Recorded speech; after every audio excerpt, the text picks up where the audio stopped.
अली और जंगल का शेर।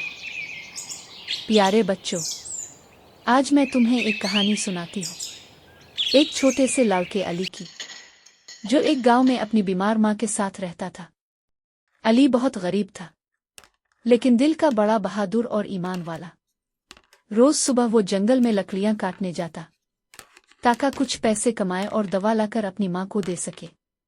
एक दिन जब अली जंगल में काम कर रहा था, अचानक दरख्तों के पीछे से एक खौफनाक शेर निकल आया। शेर की धार से सारा जंगल कांप गया और अली का दिल भी। मगर अली भागा नहीं, बस साकित खड़ा रहा।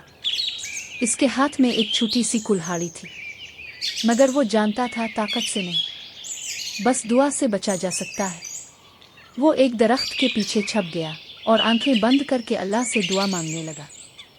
आ अल्लाह, मेरी मदद फरमा।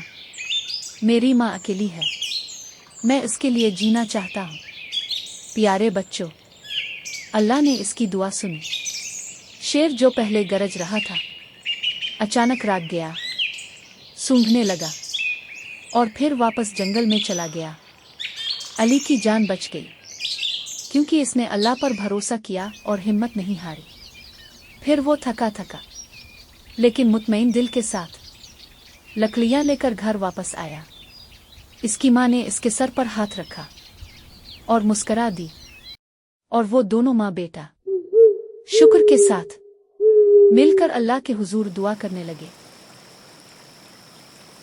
पैगाम: अल्लाह पर ईमान हो, दुआ हो और हिम्मत हो, तो शेर भी रास्ता छोड़ देता है।